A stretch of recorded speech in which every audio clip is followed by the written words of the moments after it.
recommendation in the report is the officer's recommendation and not that of elected members at this point.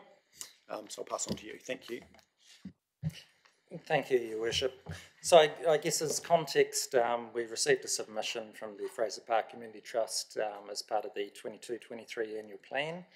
And then during adoption of the annual plan on 28th of June, Council sought a report from officers around, well, I guess, outlining funding options that we could proceed with in relation to the trust. And this is the report back. So very quickly, the report covers three options: whether we provide a grant, which has the associated impact on rates, which we outline in the report, whether we go straight to a loan, and we've got the sort of anticipated repayments in there that the trust would need to be able to afford, and then the third option is around actually the staff option in terms of not proceeding any further with a grant or a loan. So from my perspective, Council has two planning tools, the annual plan and the long-term plan. And so we go through the process of considering options and funding requests from various community groups around projects and plans. And at that time, we normally consider them against all the other priorities and all the other projects within either the annual plan and the long-term plan. And so it's on that basis that council officers are recommending that this request is considered as part of the next full annual plan process, so not as a late submission to an annual plan, that we engage with the trust at an early point, and that it's considered against all competing priorities and programs at that point in time. So as Your Worship mentioned, that's the staff recommendation on this one. And happy to take questions. Thank you, Jason. Questions from the floor? Fraser Park. Councillor Booth. I'm just probably, what's the situation with the park at the present time? Has it actually been, can anyone comment on that? Because I understand it's already been sort of half started, or no, they haven't cut the grass. And so I think in the report, I think it said they were just waiting on whether a hold up that was dated September 22. Where did I read that? There was something there. Yeah, they pulled gear out of it last year, Nige. Yeah. And it's sitting empty, it's being unused. They're just waiting for their final funding so they could move forward. I don't know if that's correct in regard to the funding though, because now there's something, sorry, I read somewhere I thought it signed off on September 22 that they were waiting, or did I get the date wrong? That they were waiting, it wasn't funding related. Is anyone able to clarify that either way?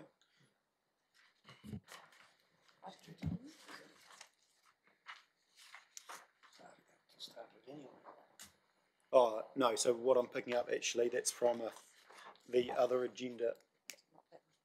Yeah, so if we, it's the Stimulus Fund accountability. There's a note to it in there, I believe, that it's not. And we might just, for interest's sake, might just flick through. I'll just flick through and try and find that because the report does speak to. Because I think it's an important part to note whether it's waiting on funding or not. But in the accountability funding form, which was, yeah, thank you. Yeah. So dated 9th of the 8th, 2022, and the reason for extension, our main contractors have been unable to start construction due to delays with whether they will be on site as soon as practicable. Yeah. Yeah.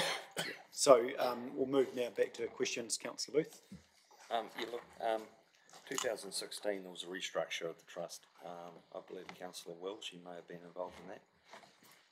So did we gift them the land back and also write off a loan which they couldn't repay? So can someone fill in the gaps for me? It just seems that we're always giving the money, and so I'm quite concerned about that, because it would appear that if we did this, we would end up with another liability. So I mean, the rugby union employ half a dozen people up there, and they get funding from somewhere. They should be paying their way towards that facility. And I don't know what's gone wrong over the years, perhaps Councillor Wills, you can fill me in a wee bit. There's certainly a lot of history, and this has been debated and discussed for many years, and subsequently through negotiation between the Fraser Park Trust and Timaru District Council, we ended up gifting back the grounds for their full consultation and development as they see fit. So as a result of that, yes, there was some outstanding money that, as part of the opportunity for them to redevelop it, we decided no, it's best for them to go down their own line. And then with the particular funding models that we've supported them, moving through from then to now, I think we've more than done enough to try and assist and support for the development of where they want to take their Fraser Park development now. So I was going to recommend that we do not support their application, but also go for the preferred option of option number 3 as well. So I'm happy to move that, considering all the other history and behind the background to it. Thank you, Councillor Wills. Look, and I just wanted to note, I think Jason raises a very, very valid point, and understanding that we do want these projects to go ahead. I think it's important, and that's recognised by the funding that we've already supported with this. But there, to note, there are other projects that come outside of cycle to us, and it may not be perfect, the annual plan and long-term planning cycle, but for financial prudency and consideration and fairness across other competing projects, to Jason's point, I think the process of the annual plan would make good sense. So I'll go to some questions from the floor and recognise that you've moved that motion. So we'll go now to Councillor Piddington. Thanks.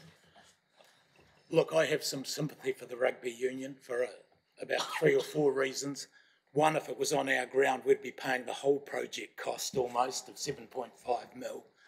They have been to us on numerous occasions, so I get the feeling they get bounced round back into an annual plan process. I'm supportive of giving them something to get it underway again. They're facing the same cost we're facing on our projects without having the ability to just dip in somewhere and get some more money. And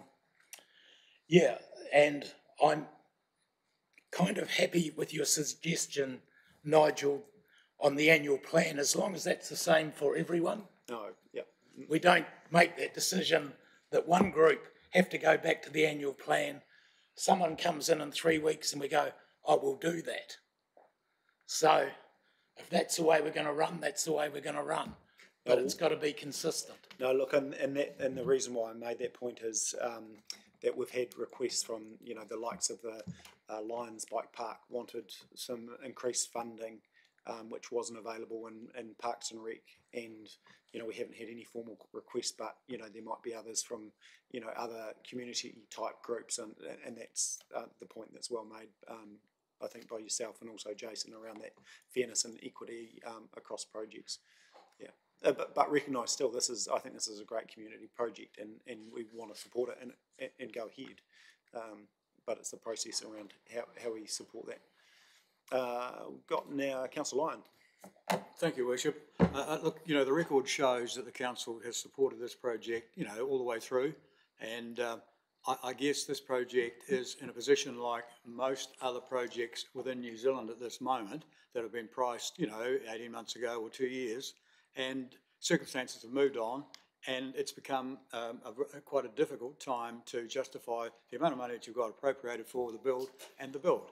So the Trust finds itself in the same position as many situations around New Zealand, and as we do as a council in some respects and some of the things that we are doing. So that doesn't immediately put the council, in my view, in the spotlight to be the provider of the gap funding because of those circumstances. We've got to do an element of that on our own properties and things that we are doing, and we will do that in debate and in consultation with our fellow ratepayers. But I don't know that it's an opportunity for us at this point to just now cover the cost overruns or not, whatever they are. I don't know quite what they are, but we can understand that's potentially what it is. And I don't think this is the time for us as a council to be volunteering cleanly to give the 1.2 million just like that.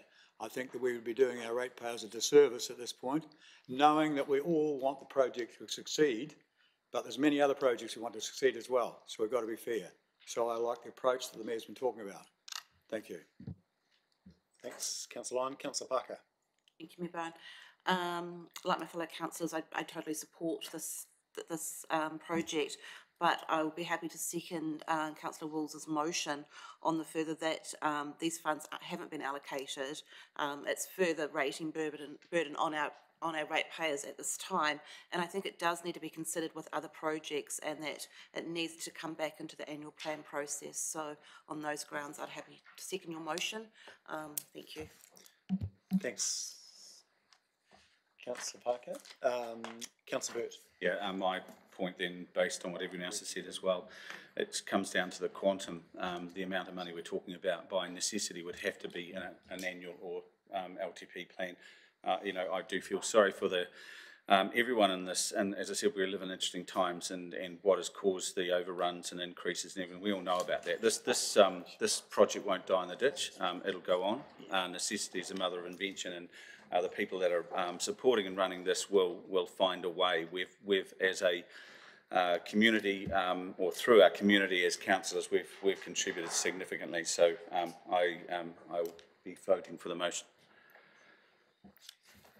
Thank you, Councillor Burt. Any further discussion? I just want to confirm that it is the motion option 3. Do you just want to go with the recommendation on the page 1 of the report that the council does not grant or loan any further funding to the Fraser Park Community Trust, and that the request is considered as part of the annual plan process? Because I think that encapsulates both.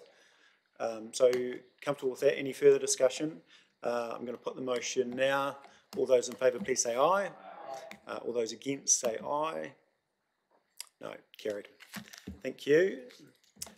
Thank you, Azura and Jason, for that.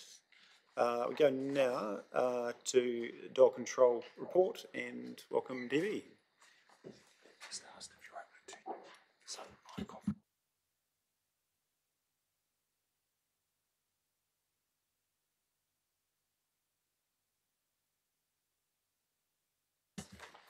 Floor is yours. Thank you. Thank you, Mr. Mayor and councillors. So this is just the annual report. It's required by statute, and it outlines just the activities for the animal control unit over the last year. There's not been much difference between last year and this year's activities, and there's just one major outlier, and that is a 72% reduction in microchipping infringements and us following up on microchipping, and that's really purely due to the COVID and us not wanting to get involved in handling dogs and the public in general in terms of that infectious control scenario. So other than that, there's not many other outliers, just a few in the report, so I'll take the report as read, and happy to receive any questions. Thanks, Debbie. Questions? Councillor Oliver. We initiated some free microchipping last year. Are we going down the route of some more free microchipping to get some of these dogs microchipped? Yes, we will be as soon as we've done our risk assessments to re-engage, and depending on the traffic light system. Okay. Yep. Thanks. Thanks, Councillor Oliver. Any further questions while you've got the team in front of us in regard to dogs? Good opportunity. Councillor Booth. Haven't got a dog, but they comply with microchipping requirements, dropped from 145 back to 40. So that was to do with what you just said about the.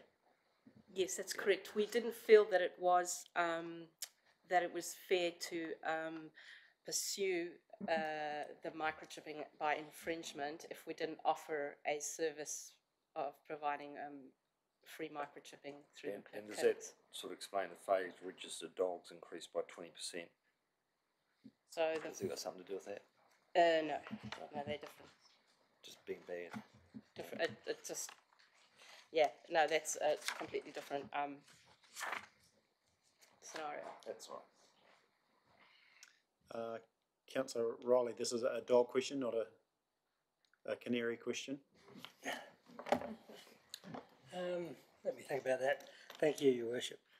Just on running on the up north where they had the huge problem with people having a lot of dogs and regards dog fighting or something, and I see behaviour ones through here. Is there any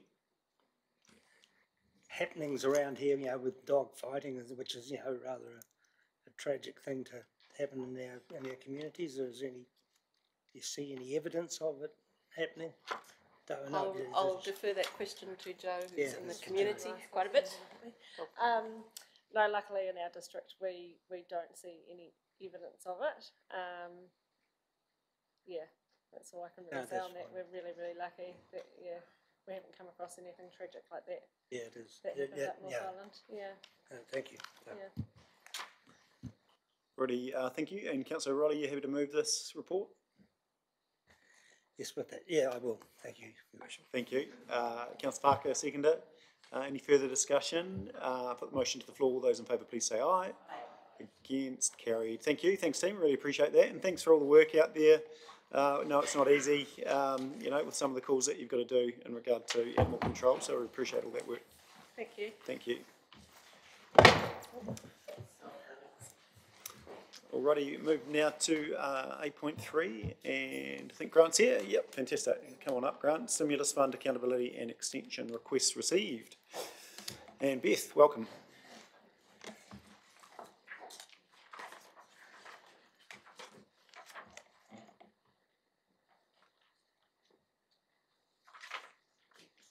I'll hand over to you, team. Right, so just this is an update on the stimulus funding and the requirement of the organisations that were granted funding to provide accountability reports, and the criteria there was 2 months following the completion of the project. At this stage there was 10 stimulus funds approved, and after the first round 5 were completed. The council provided extension for 5 more, those uncompleted, and since then subsequently 2 have been completed.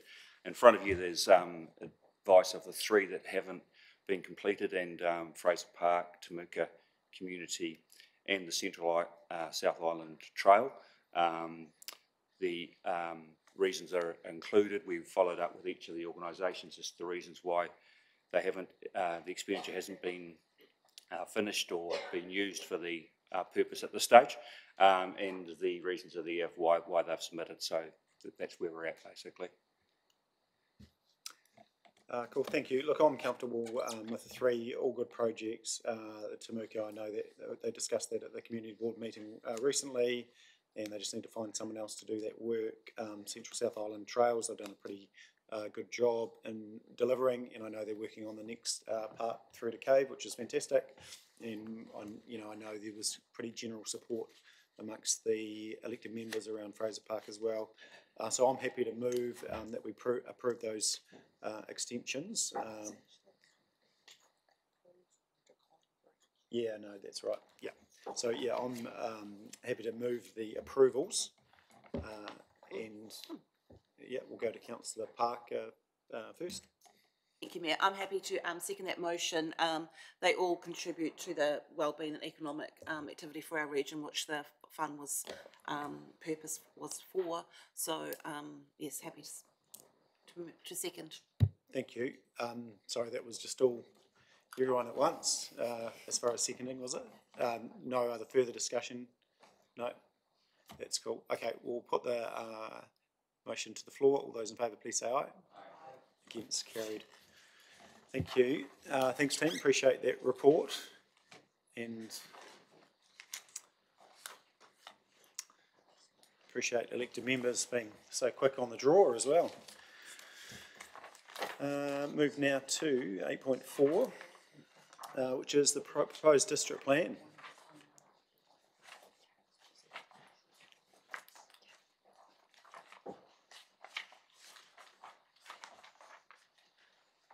For those online, hold on to your seats.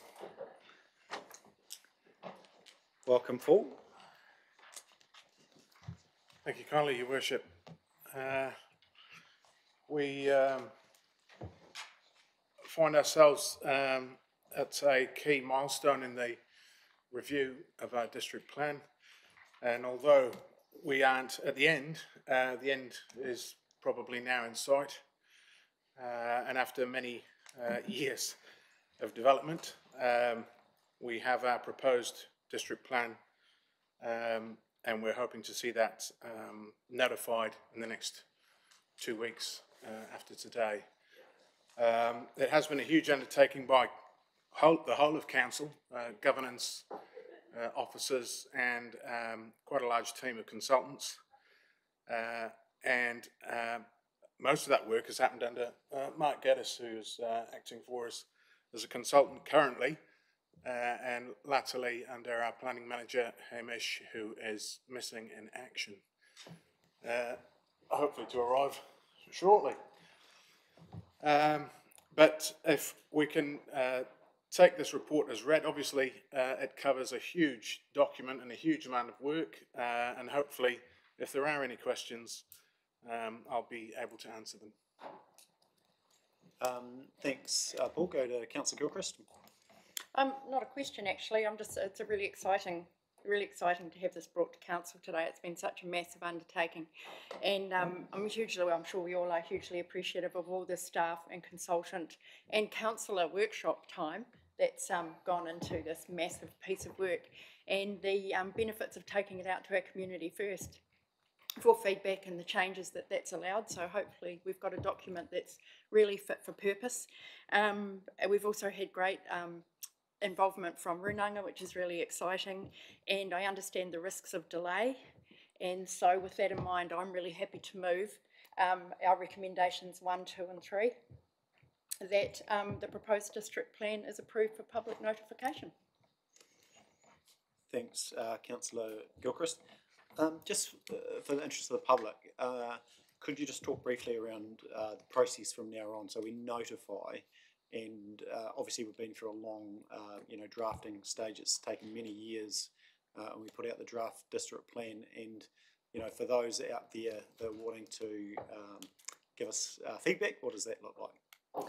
Absolutely, Your Worship. Yep. So if we decide to, or if council decide to notify today, within 2 weeks' time we will publicly notify the proposed district plan. At that point we start the statutory process covered by Schedule 1 of the RMA, and we will be open to receive submissions on the proposed district plan. That initial submissions period we're going to keep open for 3 months. There is a statutory minimum, but which from memory I think is 6 weeks, but we're looking to hold that open for 12 weeks, for 3 months, in order to make sure that we get everybody involved who can be involved, and to give them time to give a considered submission to the process. What happens then is we move to submissions on the submissions, if you like, which is an interesting exercise, but I suppose what that does do is if you have countering views, they have an opportunity to comment on the other view and the other submission. We then move to hearings. We have 57 chapters, so that's quite a bit of work in the next 2 years to cover in terms of getting through those hearings and getting a product that will become the operative district plan in between 2 and 4 years' time. If there are appeals that go beyond the hearings that go to the Environment Court, then that may extend that 2 years out to about 4 years from here. But as I said, we've come a long way, and we're now just finalising the shape of that operative district plan as it will be in 2 to 4 years' time. Thank you. Any further questions? Do have a mover? Just like to note also, just when Mayor's met recently with Minister Parker, there was across Canterbury, there's a district plans in varying states of being operative, first, second, those sorts of things, and his advice was just keep on doing what you're doing, even with RMA reform, looming at some point, because that is, we know, a big beast, but it's going to take some time. So a lot of what we're doing now will feed, I believe, probably quite positively into that. So I think that's, very helpful. So, Hamish, would you like to add anything? Well, thank you. I mean, obviously, this is a major sort of step, and for the council, and in a way, we should have quite a bit of pride in being a leader here in South Canterbury. I think the team have done a fantastic job, but also yourselves for what you've put into this over the years. There's been a number of kind of really important conversations, and district plans. I mean, we heard about sort of the core of this morning around urban growth, but they also touch on urban design, heritage, biodiversity, natural hazards, climate change, public access, financial contributions, so many different topics that it is quite an important document for council to have in its up-to-date state as it possibly can, which sets us up really well for what's coming under the resource management reforms, which we can't entirely predict, but a lot of that kind of infrastructure that sits behind district plans is something that will probably stay in place there for some time into the future before we get into combined plans. So that's really all I can really add to the conversation. Fantastic, thanks Hamish, and happy to have someone second that. I'll go to you in just a moment, Councillor Burt, but we'd just like to extend our thanks to the team. A lot of work. I know Mark started it, and Megan and Alex and been involved, and Hamish has taken over, and for Paul for your contribution as well. We always look forward to those riveting Tuesday afternoons with district plan discussions, and it's a real shame that we're not going to be able to partake in those into the future. But I do really appreciate all the work. It's a big document, a lot of work, and I take my hat off to you as far as the community consultation. When you saw an issue, you embraced it, and you said, actually, let's be really proactive. And we had some, interesting roadblocks with what was in the draft plan, and we had some, good feedback. But I think it's probably going to get us to a better place ultimately. I'll go now to Councillor Burt. So just to your point, Your Worship, around the question is, with the RMA reform and in the form that it looks like in the Randerson report, and many of those things are significantly far-reaching, and any reforms there usurp our district plan if they do come into being. Is that correct? So if the Randerson report, in terms of the RMA potential for change, comes in, aspects of our district plan will become effectively, in terms of the hierarchy of what is required to shape what we do around our RMA reform or our RMA laws, that actually usurps our district plan. Is that correct? To answer that question, this will form part of the transitional plan, which will sit there until presumably a combined plan of whatever sort of format it takes comes into place.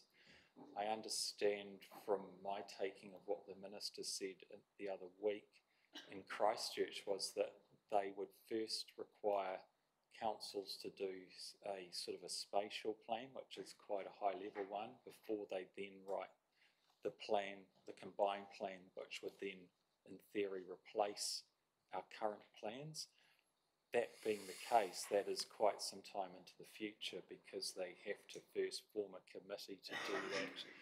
There will be certain regions which will be ahead of other ones, and the government seem to anticipate that they would click, and certain regions would start their processes in a schedule which they only know what that is. So whatever we produce will be with us for some time, and hope, enshrined going through that process that's currently there. Okay, so with that, I'll second that motion. Thank you. Fantastic. So last opportunity, any further discussion before I put the motion? No. Put the motion. All those in favour, please say aye. Against? Carried. Thanks, team. Really appreciate that.